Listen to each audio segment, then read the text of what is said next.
Chapitre 20. La controverse dans le sanctuaire. Le modèle du sanctuaire. Ô Dieu, ta voix est dans le lieu saint. Psaume 77, verset 13, version Darby. Bien qu'une majorité de cet ouvrage se concentre sur la puissance de la prière et les clés divines pour l'exaucement de la prière, je vais maintenant prendre un peu de temps pour aborder la bataille de la prière et comment éviter les feux d'un réveil contrefait qui menace de balayer notre Église moderne. Cependant, au préalable, il nous faut passer en revue brièvement ce que nous pouvons apprendre du Christ et du chemin du salut à travers les différents éléments du sanctuaire de l'Ancien Testament. Laissez-moi souligner que ce qui suit n'est qu'une vue d'ensemble rapide des leçons que nous pouvons tirer du sanctuaire. Je vous encourage à approfondir cette étude par vous-même, parce que beaucoup de merveilles spirituelles peuvent y être découvertes.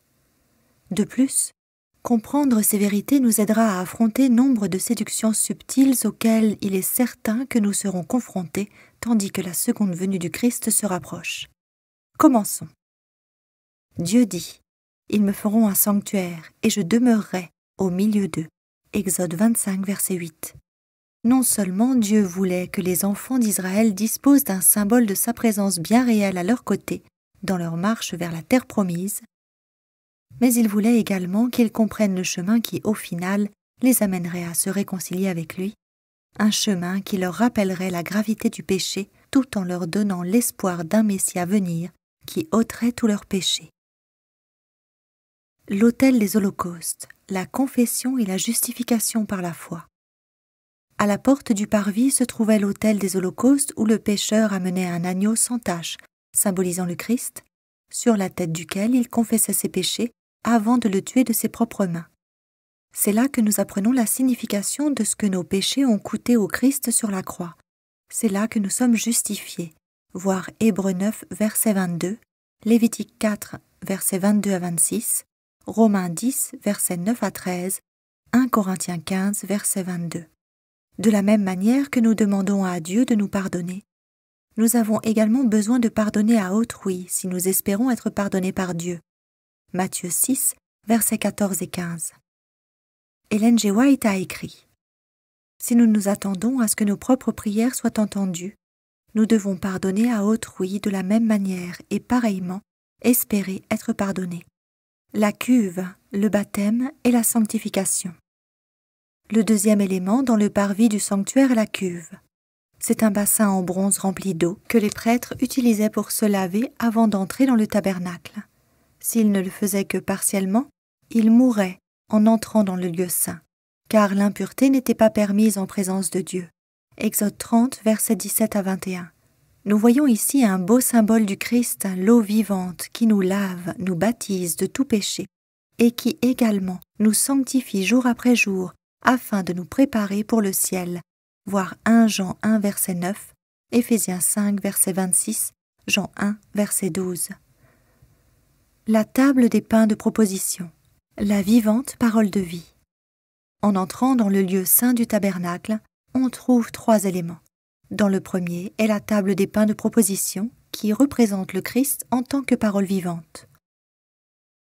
Bien que le prêtre mangeait le pain physique à l'époque de l'Ancien Testament, de nos jours, nous devons symboliquement manger de ce pain quotidiennement. C'est ce qui nous aide à croître en maturité en tant que chrétiens. Voir Jean 6, verset 51, Matthieu 4, verset 4, Jérémie 15, verset 16 et Hébreux 5, verset 12 à 14. L'autel des parfums, notre intercesseur dans la prière. L'objet au centre du lieu saint est l'autel des parfums. C'est là que le prêtre, symbolisant le Christ, se tenait devant le rideau du lieu très saint et intercédait en faveur du peuple. Bien que nous ayons un accès direct au trône de Dieu aujourd'hui, parce que Jésus a entièrement satisfait à l'exigence de justice au calvaire, le voile de séparation n'est plus, voir Matthieu 27, verset 51, il est important de reconnaître que les prières justes du Christ couvrent encore les nôtres, les rendant acceptables au Père. Sans son intercession, nos prières aujourd'hui seraient vaines. Les services religieux, les prières, les louanges, les confessions du repentir, autant de choses que les vrais croyants font monter comme un encens vers le sanctuaire céleste. En passant par le canal corrompu de l'humanité, ces choses sont souillées. Elles n'acquièrent une valeur aux yeux de Dieu que grâce au sang. Ne pouvant monter avec une pureté immaculée, elles ne peuvent être agréées par Dieu que si notre intercesseur qui se tient à la droite de Dieu les purifie et les présente toutes en y ajoutant sa justice. Tout encens s'élevant des tabernacles terrestres doit être humecté par le sang purificateur du Christ. Alors, parfumé par les mérites de la propitiation du Christ, l'encens arrive à Dieu parfaitement acceptable.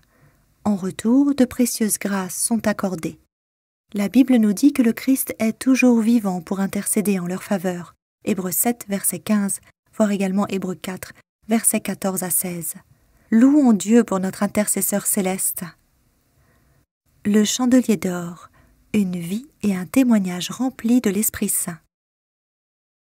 Le dernier élément dans le lieu saint est le chandelier d'or, ou chandelier à 7 branches, qui amenait la lumière dans le lieu saint et qui restait toujours allumé. Cette lumière représente le Saint-Esprit, qui jour après jour, en continuant de briller, nous rapproche du Christ, nous convainquant de péché et donnant de la puissance à nos vies, ainsi qu'à notre témoignage, voir Exode 25, verset 31 à 10, chapitre 30, verset 7, Jean 8, verset 12, chapitre 16, verset 13 et Psaume 119, verset 105. L'Arche de l'Alliance, le lieu de résidence de Dieu. Le dernier élément du sanctuaire, l'Arche de l'Alliance, se trouvait au-delà du voile, comme mentionné précédemment à l'intérieur du lieu très saint.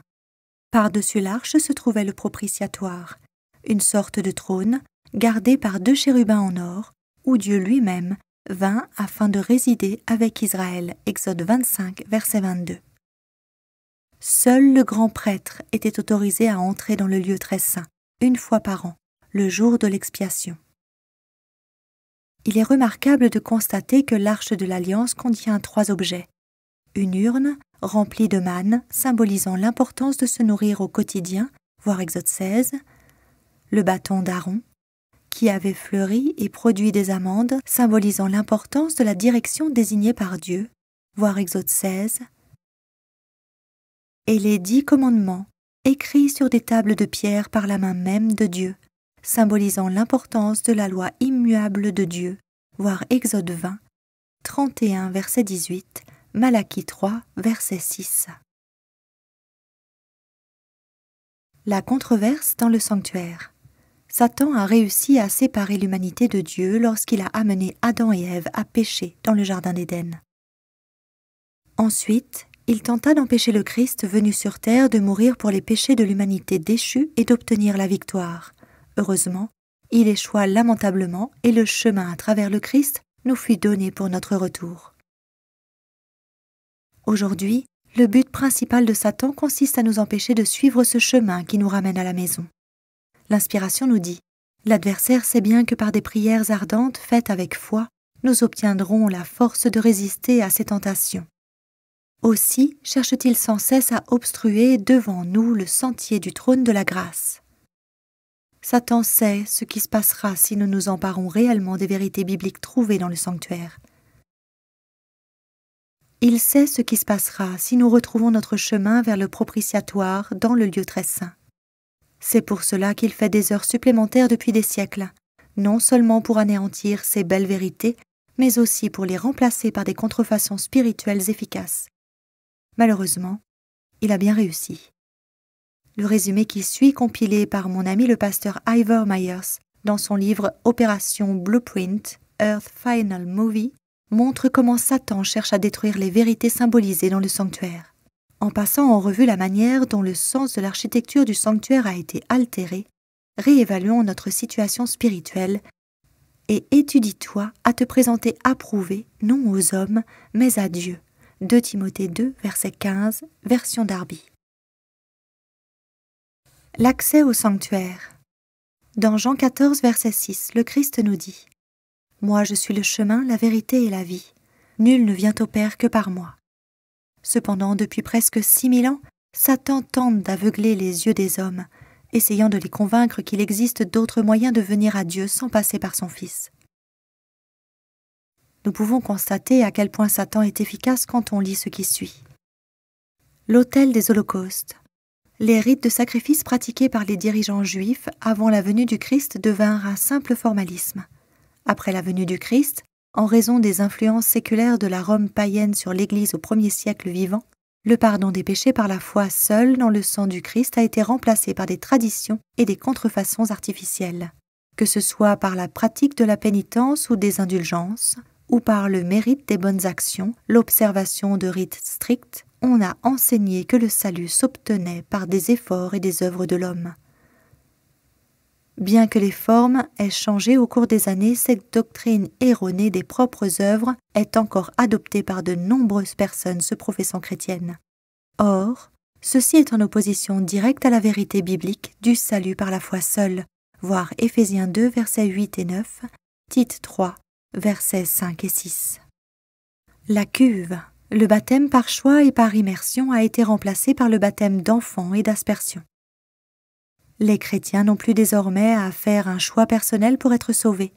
S'ils ont été baptisés étant bébés, ils se considèrent comme sauvés. Cette philosophie du sauver une fois, sauvé à jamais, nie non seulement le libre arbitre, mais tout le processus en cours de la sanctification biblique, qui s'accomplit seulement lorsque nous nous soumettons à la puissance de l'Esprit Saint, jour après jour. Malheureusement, beaucoup de chrétiens y croient encore aujourd'hui, ce qui est en opposition directe de la vérité biblique du baptême, de la sanctification et de l'abandon quotidien. Éphésiens 4, verset 5, Proverbes 4, verset 18, 1 Thessaloniciens 4, verset 3 à 8 et Ézéchiel 3, verset 20. La table des pains de proposition. Au fil du temps, les vérités de la parole de Dieu ont été remplacées et supplantées par les traditions et les pratiques de l'Église. Le levain des ordonnances faites par l'homme a commencé à avoir une prédominance sur la pureté de la vérité biblique.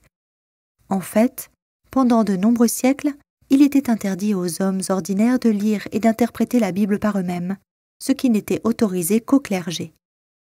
Ceux qui tentaient de vivre selon la vraie parole ou de la prêcher en dehors des traditions ecclésiales étaient considérés comme des apostats et des hérétiques. Malheureusement, aujourd'hui, beaucoup parmi la chrétienté continuent de suivre des traditions d'Église plutôt que la vérité biblique, ce qui est en opposition directe au fondement de la vérité et de la doctrine biblique immuable. Voir 2 Timothée 3, verset 16, Ésaïe 8, verset 20, Proverbes 30, versets 5 et 6 et Apocalypse 22, verset 18. L'autel des parfums. Au lieu de passer par le Christ, notre intercesseur, pour communiquer directement avec notre Père dans les cieux, pour nos confessions et nos prières, l'homme a orchestré un confessionnal où un prêtre humain s'assied à la place de Dieu et écoute les confessions des gens. Ainsi, le don du pardon et de la miséricorde a été arraché de Dieu et placé dans les mains d'hommes mortels.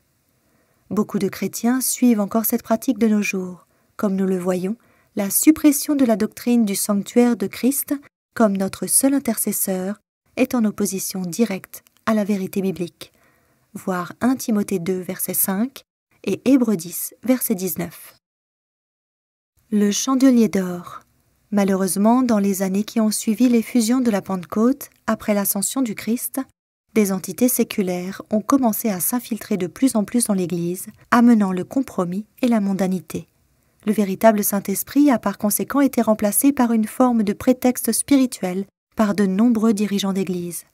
Il était non seulement acceptable d'être dans l'Église et de vivre comme bon lui semble, du moment que des confessions dignes de ce nom étaient faites et que la pénitence était payée, mais des milliers de personnes manifestant une vie et un témoignage remplis de l'Esprit Saint ont été brûlées sur des bûchers, jetées au lion ou laissées seules dans des donjons sombres et froids, en raison de leur prise de position en faveur de la vérité biblique et de leur témoignage. Cette époque de grande persécution spirituelle, connue sous le nom de Moyen-Âge en français, est appelée Âge des Ténèbres en anglais. Elle a duré littéralement 1260 ans, correspondant à la prophétie biblique de Daniel 7, verset 25, qui prédisait cette dure expérience pour le peuple de Dieu. Ce piétinement de la puissance authentique de l'Esprit Saint est en opposition directe aux Écritures, voir Acte 1, verset 8, chapitre 5, verset 32, et Ésaïe 43, verset 10. L'Arche de l'Alliance. Enfin, les puissances religieuses, sous le déguisement de prétextes religieux, s'attaquèrent non seulement aux observateurs des lois de Dieu au Moyen Âge, mais elles ont en plus littéralement changé la loi de Dieu, celle-là même qu'il avait écrite sur de la pierre avec son propre doigt. Ils introduisirent les images et les idoles dans le service de culte, et le plus important encore, ils changèrent le 4e commandement du sabbat en dimanche. Encore une fois, changer la loi de Dieu et supplanter la Bible par des traditions ecclésiales créées par l'homme vient en violation directe des Saintes Écritures, voir Matthieu 5, versets 18 et 19.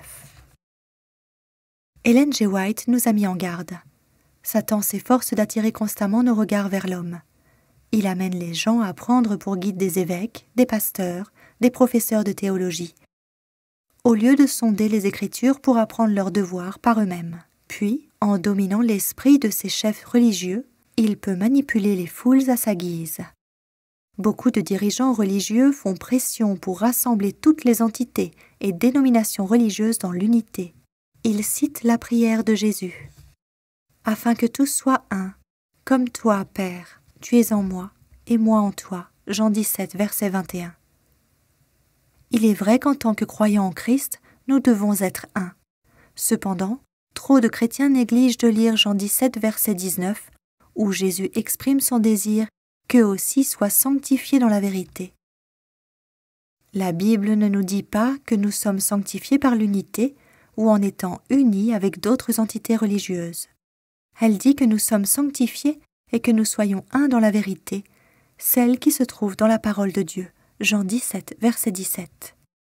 En gardant ces éléments en tête, comment des chrétiens protestants croyant à la Bible peuvent-ils se réconcilier et être un dans la vérité avec ceux qui, pendant des siècles, ont cherché à altérer la vérité de Dieu? Dieu appelle chacun de nous à sortir de la Babylone spirituelle, de la confusion et du compromis spirituel, et non à y retourner. Apocalypse 14, versets 6 à 12.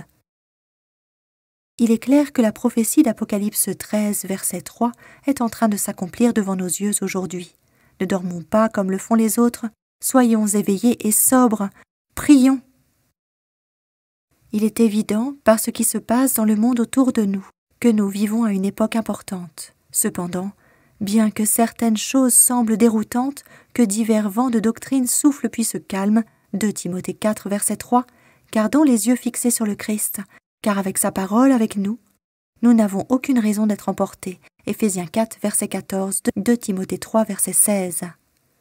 Nous pouvons rester fermes dans la vérité, quelles que soient les tempêtes. Ainsi que le disait Holly Scarborough, à toutes les époques, Dieu a toujours eu un peuple, fidèle et loyal, les appelés et les élus, et il a encore aujourd'hui un peuple particulier.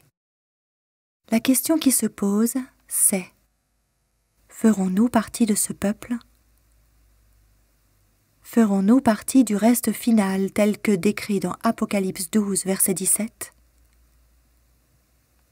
Pour découvrir où vous vous trouvez dans la controverse du sanctuaire, et pour avoir une perspective révélatrice sur l'histoire chrétienne depuis la guerre dans le ciel jusqu'à maintenant, je vous invite à nouveau à lire Le Grand Espoir. Ce livre m'a édifié comme nul autre, parce qu'il montre où nous nous situons dans la bataille finale de la planète entre la vérité et l'erreur. La question que nous devrions nous poser chacun est: suis-je du bon côté de la bataille dans cette grande controverse? Dieu est en train d'appeler chacun de nous à une étude approfondie de sa parole, à une intimité plus grande avec lui. Par-dessus tout, il nous appelle à suivre le chemin du sanctuaire pour retourner à son trône, mais il ne force personne. La décision de le suivre nous revient.